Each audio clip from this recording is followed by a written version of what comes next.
Dekan FK UNER diberhentikan, dipecat karena menolak dokter asing, tenaga medis asing. Apakah ini berita yang bisa dipercaya atau sebenarnya ada konflik yang lain sehingga diberhentikan, atau mungkin mendapatkan tempat yang lebih baik? Bagaimana kalian?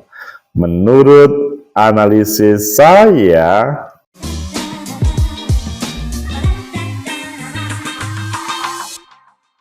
Assalamualaikum warahmatullahi wabarakatuh. Salam sejahtera untuk kita semua. Pecinta masa depan negeri, tegakkan kebenaran, lawan ketidakadilan.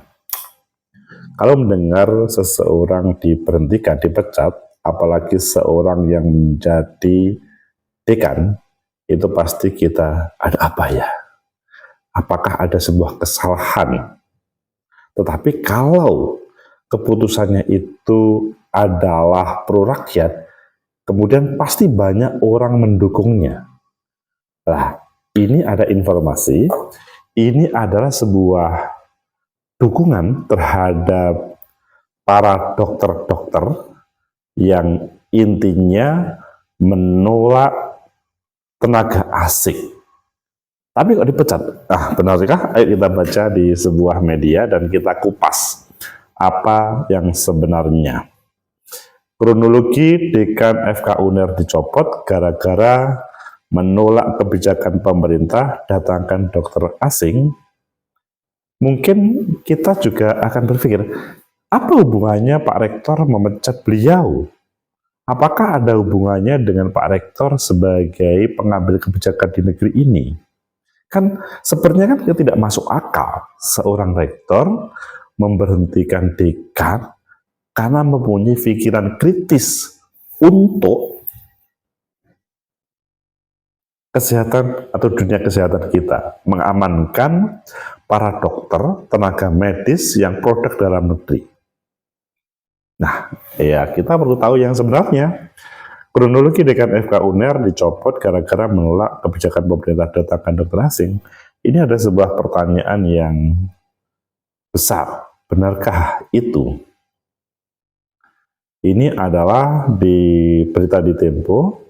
Universitas Airlangga atau UNER Surabaya memberhentikan Profesor Budi Santoso dari jabatannya sebagai Dekan Fakultas Kedokteran diduga karena menolak program pemerintah mendatangkan dokter asing ke Indonesia. Kabar pencopotan ini berawal dari pernyataan Prof. Budi yang beredar di WhatsApp grup dosen FK UNER pada Rabu kemarin.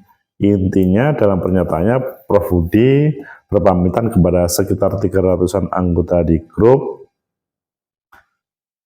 usai menerima keputusan Rektorat UNER yang memberhentikan dirinya dari jabatan Dekan FK UNER.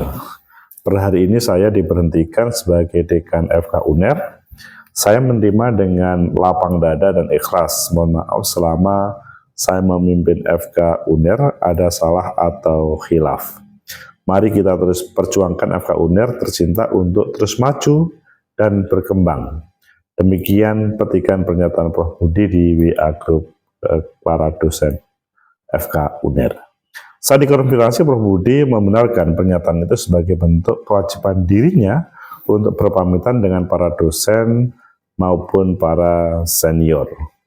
Benar, itu pesan dari saya di grup dosen FK UNER. Benar, saya diberhentikan per hari ini, maksudnya kemarin. Saat ditanya apakah hal itu berkaitan dengan pernyataan dirinya bahwa ia menolak program dokter asing di Indonesia, Budi Santoso membenarkan hal itu. Iya, proses saya untuk dipanggil berkaitan dengan itu. Wah, ngeri juga ini kalau benar. Tapi ini berita dari sepihak ya. Ia beranggapan terjadi perbedaan pendapat antara pimpinan UNER dengan dirinya terkait dengan program Kemenkes untuk mendatangkan dokter asing. Karena rektor pimpinan saya dan saya ada perbedaan pendapat, dan saya dinyatakan berbeda yang ya khususnya beliau ya diterima. Tapi kalau menyuarakan hati nurani, saya pikir kalau semua dokter ditanya, apa rela ada dokter asing, saya yakin jawabannya tidak. Wah, ini suara rakyat, kata beliau. Kronologi pernyataan, menurut Budi Santoso, dirinya dipanggil oleh Rektorat pada Senin 1 Juli 2024 untuk mengklarifikasi pernyataannya mengenai penolakan program dokter asing di Indonesia. Sedangkan keputusan pemberhentian itu diterima pada Rabu. Sebelumnya Budi dalam pernyataan pribadinya kepada wartawan di Surabaya, Kamis, menyatakan tidak setuju dengan program dokter asing di Indonesia. Secara pribadi saya dan institusi kami dari Fakultas Kedokteran tidak setuju. Prof. Budi yakin 92 Fakultas Kedokteran di Indonesia mampu meluluskan dokter-dokter yang berkualitas, bahkan kualitasnya tidak kalah dengan dokter asing. Undang-Undang 17 2023 tentang kesehatan mengatur persyaratan dan batasan bagi tenaga medis dan tenaga kesehatan warga negara asing yang ingin berpraktek di Indonesia. Menkes Budi Gunadi Sadikin menyebut misi dari program tersebut adalah untuk menyelamatkan sekitar 12.000 nyawa bayi per tahun yang berisiko meninggal akibat kelainan jantung bawaan. Kemampuan dokter di Indonesia untuk melakukan operasi jantung baru sekitar 6.000 pasien per tahun. Ini dari 12.000. Sementara penanganan kelainan jantung bawaan memerlukan tindakan yang cepat. 6.000 ini kalau tidak tertangani memiliki risiko tinggi untuk meninggal. Kalau kita tunggu, risikonya makin tinggi. Kemudian kalau melihat dari situ ya, sepertinya kok ngeri juga ini. Dunia perguruan tinggi terhadap para akademisnya yang sepertinya terjadi semena-mena. Universitas Airlangga memberikan penjelasan terkait dengan itu. Ketua Pusat Komunikasi dan Informasi Marta Kurnia Kusumawardini dalam keterangan terus di Surabaya pada hari Kamis membenarkan beredarnya pemberitaan tentang pemberhentian Dekan UNER Prof. Budi Santoso.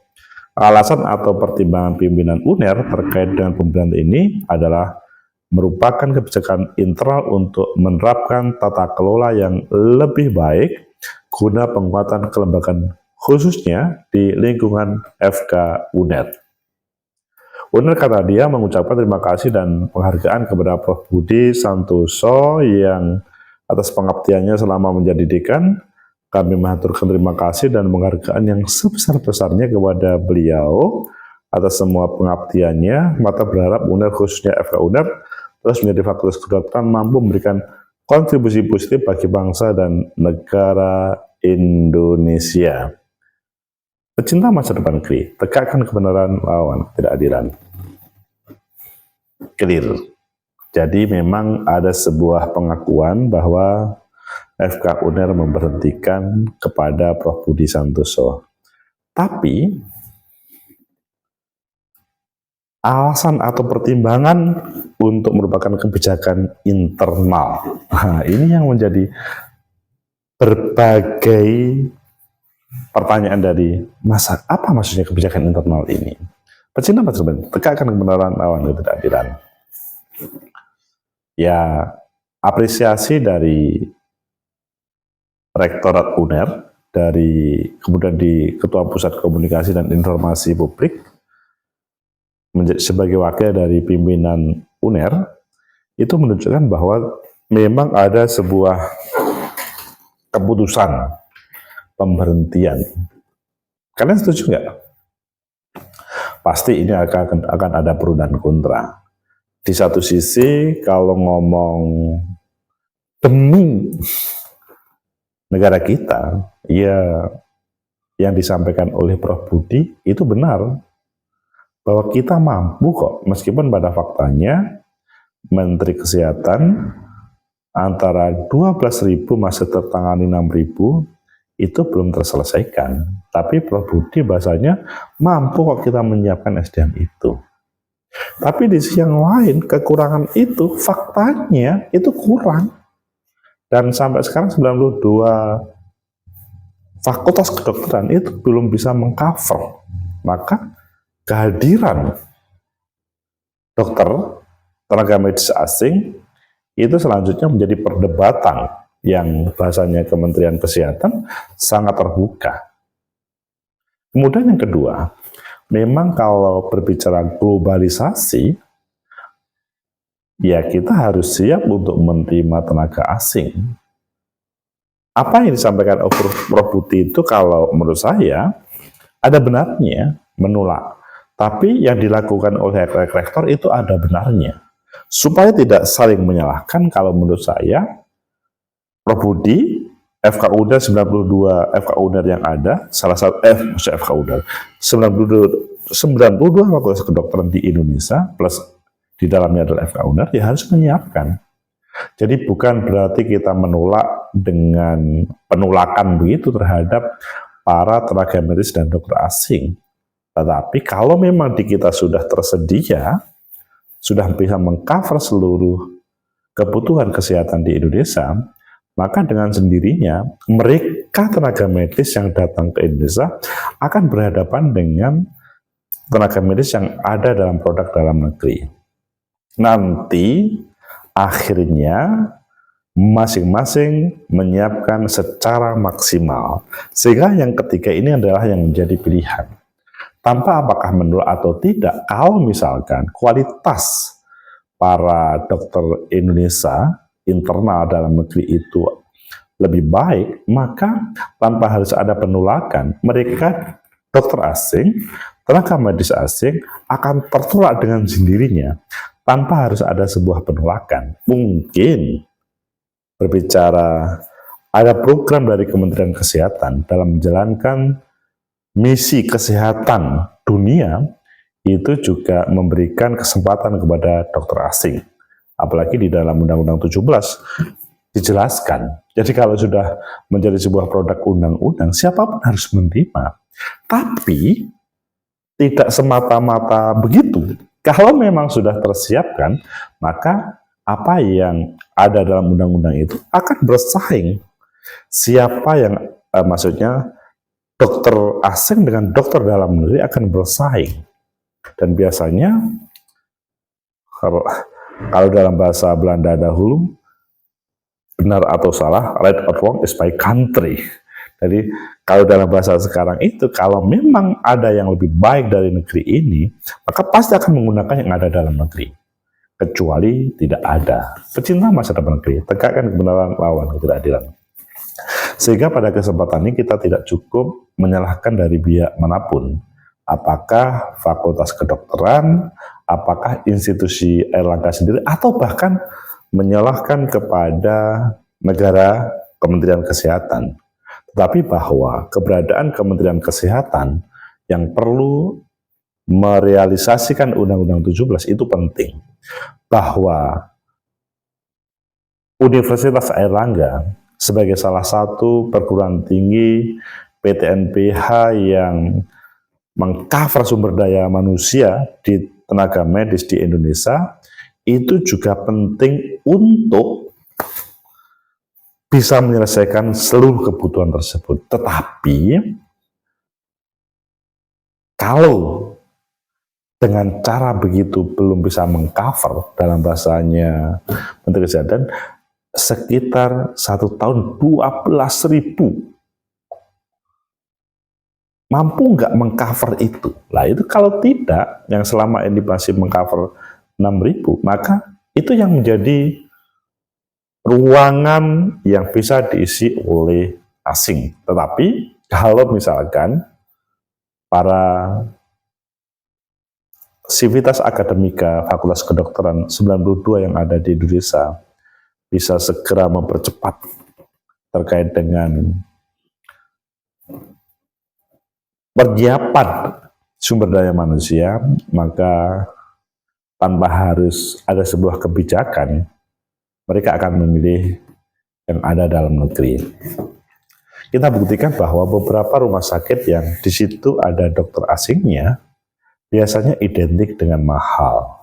Tetapi terkait dengan apakah bisa sembuh atau tidak, apakah lebih cepat atau tidak, itu kemudian masyarakat mempunyai mempunyai pengetahuan yang tidak bisa diindoktrinasi saja.